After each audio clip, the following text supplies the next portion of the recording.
దర్శిత్ గారు చెప్పండి, ఏదైతే ఓ పక్కన ఆంధ్రప్రదేశ్ కానీ రాజధాని ఏకైక రాజధాని అమరావతిని మాట్లాడుతూ ఉంటే జగన్మోహన్ రెడ్డి గారు వచ్చి ప్రెస్ మీట్లో మావిగాని అని చెప్పి కొత్త కాన్సెప్ట్ ట్రై సిటీ అనే కాన్సెప్ట్ మచిలీపట్నం, విజయవాడ, గుంటూరు కాన్సెప్ట్ తీసుకొచ్చారు. అది చాలా పెద్ద ప్రచారం జరుగుతుంది, చాలా గొప్ప సిటీ అని చెప్పి వైసీపీ నాయకులు మాట్లాడుతున్నారు. దాన్ని ఎలా చూడొచ్చంటారు? అందరికీ నమస్కారం అండి. జగన్మోహన్ రెడ్డి గారికి ఖచ్చితంగా మతి భ్రమించింది అనేది వైసీపీ నాయకులందరూ కూడా గత 2-3 రోజులుగా చెప్తా ఉన్నటువంటి మాట. ఎందుకంటే జగన్మోహన్ రెడ్డి గారు గత 5 సంవత్సరాలు ముఖ్యమంత్రిగా పనిచేశారు. అంతకుముందు ఒక 5 సంవత్సరాలు ప్రతిపక్ష నాయకుడిగా పనిచేశారు. మరి 2019 ఎన్నికలకు ముందు ప్రతిపక్ష నాయకుడిగా ఉన్నప్పుడు అమరావతిలో నేను ఇల్లు కట్టుకున్నాను, అమరావతి మన రాజధాని, నేను ఇంకా బ్రహ్మాండంగా అమరావతి నగరాన్ని నిర్మిస్తాను, రైతులకు రెట్టింపు ప్లాట్లు ఇస్తానని చెప్పినటువంటి వ్యక్తి 2019 ఎన్నికలు గెలిచిన అనంతరం 3 రాజధానుల పేరుతో ఒక నాటకం ఆడి అసెంబ్లీలో బిల్లు పెట్టి తర్వాత ఆ బిల్లుని విత్డ్రా చేసుకుని ఆ తర్వాత ఉత్తరాంధ్రలో వైజాగ్ని క్యాపిటల్గా చేస్తానని చెప్పి 2024 ఎన్నికలు ఈ క్యాపిటల్కి ఒక రెఫరెండం అని చెప్పి ఓడిపోయిన తర్వాత ఇప్పుడు కొత్తగా ఈ మావిగన్ డ్రామా ఆడుతూ, అంటే ఇవన్నీ కూడా ఏంటంటే ఒక అపరిపక్వతమైనటువంటి నాయకత్వానికి నిదర్శనం.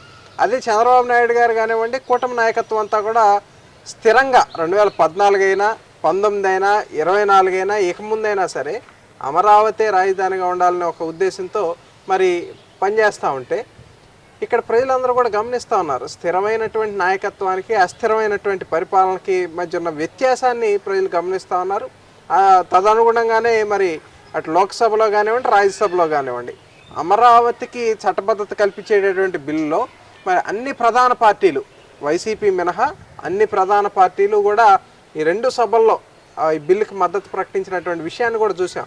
ఎంత దౌర్భాగ్యకరమైనటువంటి పరిస్థితి అంటే ఆంధ్రప్రదేశ్ రాష్ట్రానికి ఒక శాశ్వత రాజధాని ఉండాలి అని చెప్పి దేశవ్యాప్తంగా జరుగుతున్నటువంటి ఒక చర్చలో మరి ఆంధ్రప్రదేశ్కి సంబంధించినటువంటి ఎంపీలు దాన్ని వ్యతిరేకిస్తున్నామని వాకౌట్ చేయడం అనేది నిజంగా ప్రజలు ఇక వీళ్ళైతే క్షమించబోరని కూడా ఈ సందర్భంగా తెలియజేస్తాం. అంటే వైసీపీ నాయకులు మాట్లాడుతున్నారు, ఆ బిల్లును మేము వ్యతిరేకిస్తున్నాం, అమరావతిని స్వాగతిస్తున్నాం అని చెప్తున్నారు. అంటే బిల్లులో అసలు ఏముంది? బిల్లులో అసలు బేసిక్గా గతంలో విడగొట్టిన దాంట్లోనే క్లాజ్ను ఒకదాన్ని సవరించారు, కానీ బిల్లు మొత్తాన్ని అసలు సవరించలేదు కదా. దాన్ని కూడా వైసీపీ నాయకులు బిల్లును వ్యతిరేకిస్తున్నాం అంటే ఆ క్లాజ్ వ్యతిరేకించడాన్ని ఎలా చూడొచ్చు? అంటే రాజధాని వద్దనే కాన్సెప్ట్ని అసలు వ్యతిరేకించడాన్ని ఎలా చూడొచ్చు? ఇప్పుడు జగన్మోహన్ రెడ్డి గారు అండ్ కో వీళ్ళంతా కూడా అమరావతి నిర్మాణం అయితే చంద్రబాబు నాయుడు గారి కీర్తి ప్రతిష్టలు శాశ్వతంగా నిలిచిపోతాయి చరిత్రలో అనే ఒక దుగ్ధ తప్పించి మరొకటేమి కూడా కనబడతలా అక్కడ. లేదంటే ప్రజల నాశనం అయితే వీళ్ళు చూసి ఆనందం పొందుతూ ఉంటారు, రాక్షస ఆనందం. వీళ్ళకి మొదటి నుంచి అలవాటే కదా. 2024లో ఓడిపోయిన దగ్గర నుంచి కూడా ఎక్కడ గొడవలు జరుగుతాయా, ఎక్కడ శవాలు దొరుకుతాయా, ఎక్కడ ఏడుపులు వినిపిస్తాయా అని చెప్పి మాట్లాడుకునే పరిస్థితి వైసీపీ నాయకులు గత 2 సంవత్సరాలుగా మనం చూస్తా ఉన్నాం. మరి ఇటువంటి నేపథ్యంలో వీళ్ళు బిల్లును వ్యతిరేకించారా, బిల్లులో క్లాజును వ్యతిరేకించారా అని తెలుసుకోలేనంత మూర్ఖులు ఆంధ్రప్రదేశ్ ప్రజలైతే కాదు. ఖచ్చితంగా దీనికి రాబోయే రోజుల్లో వాళ్ళకి దీటైన సమాధానం కూడా ప్రజల నుంచే ఉంటుందని కూడా తెలియజేస్తా ఉన్నారు. రేపో మాపో స్థానిక సంస్థల ఎన్నికలు కూడా రాబోతూ ఉన్నాయి. మరి దాంట్లో ప్రజలు ఒక చక్కటి బుద్ధి చెప్తారు వైసీపీకి అని కూడా మేము ప్రగాఢ విశ్వాసం. రెఫరెండంగా మీరు ప్రకటిస్తారా? ఖచ్చితంగా రేపు రాబోయే స్థానిక సంస్థల ఎన్నికలు రెఫరెండం అని కూడా మనం అనుకోవచ్చు. ఎందుకంటే వైసీపీ ఏదైతే 2 సంవత్సరాల నుంచి చెప్తా ఉన్నారో వీళ్ళ విమర్శలు, వీళ్ళ యొక్క అవివేకమైనటువంటి ప్రకటనలన్నిటికీ కూడా రేపు స్థానిక సంస్థల ఎన్నికల రెఫరెండం అని చెప్పే ధైర్యం వైసీపీ నాయకులకు ఉందా అని మేము అడుగుతా ఉన్నాం. ఎందుకంటే తెలుగుదేశం పార్టీ, కూటమి పార్టీలు అన్నీ కూడా సిద్ధంగానే ఉన్నాయి. వైసీపీ కూడా ఖచ్చితంగా సవాళ్ళు తీసుకుని రేపు స్థానిక సంస్థల ఎన్నికల్లో గట్టి పోటీ ఇవ్వగలదని మేము అడుగుతా ఉన్నాం. అంటే ఇక్కడ మనం చూసుకుంటే అంబటి రాంబాబు నేను మాట్లాడతా 2 లక్షల కోట్లు పెడుతున్నారు కాబట్టి మేము అపోజ్ చేస్తున్నాం. ఆయన నిర్మించేది 7 టవర్ల వరకే, ఎందుకంటే ఏం చేయలేడని ఆయనే ఒప్పుకుంటున్నాడు. ఇంకా అలాంటప్పుడు అంత డబ్బు ఖర్చు చేయడానికి ఇదైతే దీనికైతే 30,000 కోట్లు అవుతుంది, ట్రై సిటీ అవుతుంది కదా. మా నాయకుడు పెట్టేది గొప్ప కాన్సెప్ట్ అని చెప్తున్నాడు కదా. దాన్ని ఎలా నిజంగానే చంద్రబాబు నాయుడు గారు కట్నం చెప్పారు అసలు రాజధాని? ఇక్కడ అమరావతి అనేది ఒక సెల్ఫ్ ఫైనాన్సింగ్ ప్రాజెక్టు ఏదైతే గతంలో చంద్రబాబు నాయుడు గారు ప్రకటించారో తదనుగుణంగానే ఇప్పుడు కేంద్ర ప్రభుత్వ సాయం కానివ్వండి, రాష్ట్ర ప్రభుత్వ సాయం కానివ్వండి, ఇతరత్ర ఏదైతే అమరావతి నిర్మాణం కోసం చేస్తున్నటువంటి అప్పులకు సంబంధించి ఇవన్నీ కూడా రాబోయే రోజుల్లో రాజధాని నిర్మాణం అయిన తర్వాత రాజధాని ప్రాంతం నుంచి వచ్చేటటువంటి ప్రభుత్వానికి వచ్చేటటువంటి సంపాదన ఏదైతే ఆదాయం ఉంటుందో అదేవిధంగా ఈ డెవలప్మెంట్ తర్వాత జరిగేటటువంటి ఈ క్రమంలో అక్కడ భూముల రేట్లు కూడా పెరుగుతాయి. ఏదైతే ప్రభుత్వానికి ఉన్నటువంటి మిగులు భూములన్నీ కూడా దాదాపు 2 లక్షల కోట్ల పైచిలకు ధరకు వెళ్ళే పరిస్థితి ఉంటుంది. కాబట్టి అమరావతి రాజధాని అనేది ఖచ్చితంగా ఒక సెల్ఫ్ ఫైనాన్సింగ్ ప్రాజెక్ట్. ఇది ఇక్కడ ఆంధ్రప్రదేశ్లోనో లేదంటే తెలుగుదేశం, జనసేన, బీజేపీ నాయకులు చెప్తా ఉన్నటువంటి మాట కాదు. అంతర్జాతీయ విశ్వవిద్యాలయాల్లో అటు ల్యాండ్ పూలింగ్ని కానివ్వండి, ఇటు సెల్ఫ్ ఫైనాన్సింగ్ క్యాపిటల్ కానివ్వండి, వాళ్ళు కేస్ స్టడీలుగా తీసుకున్నటువంటి సందర్భాలు ఉన్నాయి. అయితే వైసీపీ నాయకులు ఖచ్చితంగా ఇవి అర్థం కావు. ఇప్పటికైనా సరే అర్థం చేసుకోవాలని ప్రజలు కోరుతా ఉన్నారు. అంటే ఇప్పుడు జగన్మోహన్ రెడ్డి గారు అనౌన్స్ చేసింది 30,000 కోట్లతో అయిపోద్ది, ఇది వచ్చేసి 2 లక్షల కోట్లు అవుతుంది అని చెప్పి మాట్లాడుతున్నారు. నిజంగా అంత అవుతుందా? జగన్మోహన్ రెడ్డి గారు వీళ్ళు ఏదైతే చెప్తా ఉన్నారు 30,000 కోట్లతో అయిపోతుందంటే పాపం ప్రజలకు అర్థం కాదు. ఏంటంటే గతంలో మహాభారత యుద్ధంలో ఒక మాట వాడారు, అశ్వత్థామ అతహ అని గట్టిగా చెప్పి కుంజరహ అని చిన్నగా చెప్పారు. 30,000 కోట్లు అని చెప్తా ఉన్నారు. 30,000 కోట్లు అనేది వీళ్ళు దిగమింగి దీపారాధన చేయడానికి తప్పించి రాజధాని కట్టడానికి కాదు. రాజధాని కట్టడానికి ఇంకా 1,000 కోట్లు అవుతుంది. 30,000 కోట్లు అనేది వీళ్ళ సంచులు నింపుకోవడానికి అనేది ఇది చిన్నగా చెప్తా ఉన్నారనమాట. దీని ఉదాహరణ ఏంటంటే వీళ్ళంతా గగ్గోలు పెడతా ఉన్నారు కదా, మరి లోక్సభలో కానివ్వండి, రాజ్యసభలో కానివ్వండి అమరావతి నిర్మాణం ఏమి ఎక్కువగా ఉందని చెప్తా ఉన్నారు. పర్ ఎస్ఎఫ్టీ మరి 7,000 రూపాయలు ఖర్చు అయిందని కూడా చెప్తా ఉన్నారు. జగన్మోహన్ రెడ్డి గారు ముఖ్యమంత్రిగా ఉన్నప్పుడు రిషికొండలో ఒక బ్రహ్మాండమైనటువంటి ప్యాలెస్ కట్టారు. దాంట్లో ఏంటంటే పరిస్థితి, మరి టాయిలెట్లు కూడా సీవ్యూ ఉంటుందంట.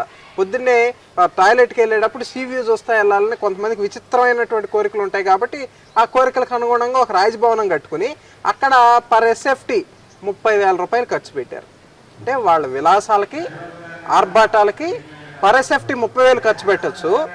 రాష్ట్ర ప్రజలకి కావాల్సినటువంటి ఒక చక్కటి భవిష్యత్ నగరం రాజధాని నిర్మాణానికి పర్ ఎస్ఎఫ్టీ 7,000 ఖర్చు పెడితే వీళ్ళకి అతిగా ఖర్చు పెట్టారని చెప్తా ఉన్నారు. అంటే ఉండాలి మాట్లాడేదానికి కూడా. అంటే వీళ్ళు ప్రజల పక్షాన ఉన్నారు, లేకపోతే వాళ్ళ స్వార్థ రాజకీయాల కోసం ఇలా మాట్లాడుతున్నారు అనుకోవచ్చు. ఖచ్చితంగా జగన్మోహన్ రెడ్డి అండ్ కో వాళ్ళ స్వార్థ రాజకీయాలు చేయటానికి వాళ్ళు గత 5 సంవత్సరాలు పరిపాలన చేశారు కాబట్టే 11 స్థానాలతో ఇంట్లో కూర్చోబెట్టారు. ఈరోజు ఈ మావిగన్ను, పేరగన్ను ఇట్లాంటి ఇవన్నీ కొత్త పదాలన్నీ పెట్టి ఈ ప్రజలు మభ్యపెట్టే పరిస్థితుల్లో ఉంటే రేపు సింగిల్ డిజిట్ పడిపోవటం అనేది ఖచ్చితంగా ఖాయం. వీళ్ళు ఏదో చెప్తా ఉన్నారు 263, 175 అయిపోయింది, ఇప్పుడు 263 అంట టార్గెట్. ఖచ్చితంగా 263లో ఆ 3 మిగులుతుంది చివరికి. కాబట్టి ఇక ప్రజలు కూడా నిర్ణయించుకున్నారు. రాబోయే ఎన్నికల్లో, స్థానిక సంస్థల ఎన్నికల్లో, తర్వాత జరిగేటటువంటి సార్వత్రిక ఎన్నికల్లో కూడా మీకు ప్రజలే బుద్ధి చెప్తారు ఓటు ద్వారా. అంటే ఇంకో మాట కూడా అంబటి మాట్లాడుతూ ఉన్నాడు, నవరాజధానులు అని చెప్పి 7 నగరాలని చెప్పి అనౌన్స్ చేశారు, అది ఒక్కడు కూడా కడతలేదు, ఈయన చెప్పనే చెబుతా ఉన్నాడు, మోసం చేయడం అవసరం వెళ్ళి రాజకీయం చేస్తా ఉన్నాడు చెప్పి మాట్లాడుతూ ఉన్నాడు. నిజంగానే చంద్రబాబు నాయుడు గారు అది ప్లాన్డ్ సిటీ అంటారా, లేకపోతే నాన్ ప్లాన్డ్ సిటీ అంటారా? యాక్చువల్గా అంటే 2014 నుంచి 19 దాకా జరిగినటువంటి తెలుగుదేశం పాలనలో ఆనాడు రైతులను ఒప్పించి ఒక భూసేకరణ 33,000 ఎకరాలు భూసేకరణ దేశ చరిత్రలో ఎప్పుడూ లేని విధంగా ప్రజలు నమ్మి ₹1 కూడా ప్రభుత్వ ఖర్చు లేకుండా భూసేకరణ చేయటం కానివ్వండి, తర్వాత శంకుస్థాపన చేయటం కానివ్వండి, వీటన్నిటికీ మౌలిక సదుపాయాలని భవిష్యత్తులో అంటే ఒక 100 సంవత్సరాలకి అనుగుణంగా ఒక ఫ్యూచర్ మ్యాప్ చేసుకుని దానికి సంబంధించి అనుగుణంగా ఎట్లా డెవలప్ చేయాలనే దాని మీద కాలం గడిచినటువంటి పరిస్థితి ఉంది. లాస్ట్ సంవత్సరం 2 నెలల్లోనే అనేకమైనటువంటి మౌలిక సదుపాయాల కల్పనలో ప్రభుత్వం అక్కడ పనులు చేసింది. అయితే జగన్మోహన్ రెడ్డి వచ్చిన తర్వాత ఏదైతే వీళ్ళ నాయకులు మాట్లాడినట్టు ఎడారనో శ్మశానం అనో మాట్లాడినట్టు కావాలని దాన్ని అలా తయారు చేయాలనే ఒక దుగ్ధతో వీళ్ళు 5 సంవత్సరాలు మొత్తం అన్నింటినీ కూడా పాడుపెట్టి ఏ విధంగా అయితే అక్కడ అమరావతిని నాశనం చేసేద్దామని ప్రయత్నించారు, ప్రజలందరూ చూశారు. మరి కూటమి ప్రభుత్వం మళ్ళీ వచ్చిన తర్వాత ఈరోజు ప్రభుత్వం ఏదైతే కూటమి ప్రభుత్వం చెప్పిన దానికి అనుగుణంగా ఒక చిత్తశుద్ధితో చట్టబద్ధత కల్పించడం జరిగింది. ఈ చట్టబద్ధత కల్పించినటువంటి నేపథ్యంలో మనం ఒకటే ఈ సందర్భంగా గమనించాలి, రాబోయే రోజుల్లో అమరావతి భవిష్యత్తు నగరంగా ఉంటుంది అని కూడా ప్రజలందరూ కూడా భావిస్తా ఉన్నారు. అంటే ఇక్కడ మనం ఒక సిటీ కానీ ఒక ఇల్లు కానీ కట్టాలంటే కొంత టైం బాండ్ పీరియడ్ పడుతుంది. కానీ మరి వీళ్ళు మాట్లాడుతున్నారు 2 సంవత్సరాలు కంప్లీట్ చేస్తానని చంద్రబాబు నాయుడు గారు చెప్పారంట. నిజంగా 2 సంవత్సరాలు కడతానని బహిరంగంగా చెప్పారా అసలు? అంటే ఖచ్చితంగా చంద్రబాబు నాయుడు గారి యొక్క ఆలోచన ఏంటి అంటే రేపు 2028 నాటికి రాష్ట్రంలో ఒక రాజధానికి మౌలిక సదుపాయాలతో కూడినటువంటి ఒక ప్రాంతంగా ఒక ఎకోసిస్టమ్ దాన్ని డెవలప్ చేసిన తర్వాత రాజధాని అనేది ఖచ్చితంగా ఒక నిరంతర ప్రక్రియలాగా అది కొనసాగుతూ అభివృద్ధి చెందుతూ ఉంటుంది. మనం హైదరాబాద్ని చూసాం, హైదరాబాద్లో ఏ విధంగా అయితే చంద్రబాబు నాయుడు గారు సైబరాబాద్కి బీజాలు వేశారో మరి దానికి ఫలాలు రావడానికి కొంత సమయం పట్టినప్పటికీ కూడా ఈరోజు ప్రతి ఒక్కరు కూడా చంద్రబాబు నాయుడు గారిని తలుచుకునే పరిస్థితి ఉంది. రేపు అమరావతి కూడా ఖచ్చితంగా రేపు 2028 నాటికి మౌలిక వస్తువుల అభివృద్ధి అనేది ఖచ్చితంగా 100% జరిగే పరిస్థితి ఉంటుంది. రాబోయే రోజులు గతంలో వీళ్ళంతా కూడా ఎగతాళి చేశారు కదా కంప్యూటర్లు కూడి పెడతాయని చెప్పి. ఈరోజు సైబరాబాద్ ఎలా వెలుగులు విరజిమ్తా ఉందో దానికి ధీటుగా, దానికి 10 20 అనేది చూసుకుని దానికి అనుగుణంగానే అమరావతి నగరం భవిష్యత్తు నగరంగా, దేశంలోనే ఒక అగ్రగామి నగరంగా తీర్చిదిద్దబడుతుందని కూడా ఈ సందర్భంగా తెలియజేస్తాం. ఇంకో పాయింట్ లాస్ట్గా ఇక్కడ చూస్తే ఏ సిటీ అయినా మౌలిక సదుపాయాలు ఉంటేనే ఎక్కడైనా ఎన్వైర్న్మెంట్, ఆ ఎన్వైర్న్మెంట్ ప్లస్ ఉంటేనే కంపెనీలు వస్తాయి. అసలు అమరావతి ఇంకా పెట్టలేదు, దానికి చట్టబద్ధత నిర్ణయింది, కానీ పెట్టుబడులు ఎలా వస్తున్నాయి అంటారు, ఎందుకోసం వస్తున్నాయి, ఎవరిని చూసి వస్తున్నాయి అంటారు? అంటే ఇది ఖచ్చితంగా ఒక నగరాన్ని నిర్మించాలి అంటే దానికి ఒక బ్రాండ్ ఇమేజ్ క్రియేట్ చేయాలని మొదటి నుంచి కూడా చంద్రబాబు నాయుడు గారు చెప్తా ఉన్నారు. ఆ రోజు ప్రజలకి ఎవరికి కూడా అర్థం కానటువంటి పరిస్థితి, కానీ ఈ రోజు ప్రజలందరూ కూడా ఒకటే చూస్తా ఉన్నారు. అక్కడ అమరావతి ఒక బ్రాండు, ఏదైతే ప్రజలు తమ స్వార్థం లేకుండా ప్రభుత్వానికి ₹1 లేకుండా 33,000 ఎకరాలు ఇవ్వటం. రెండోది చంద్రబాబు నాయుడు గారు ఒక బ్రాండ్, ఏదైతే గతంలో ఆయన దిగ్గజ ఐటీ సంస్థలన్నింటినీ కూడా ఆంధ్రప్రదేశ్లో పెట్టుబడులు పెట్టించినటువంటి పరిస్థితుల్లో ఈ రెండు కూడా ఒక మంచి కాంబినేషన్గా ప్రజలు కానీ ఇన్వెస్టర్లు కానీ అందరూ కూడా చూస్తూ ఉన్నటువంటి పరిస్థితుల్లో మొన్నటిదాకా చాలామందికి పెట్టుబడిదారులందరికీ కూడా ఒక చిన్న భయం ఉండేది.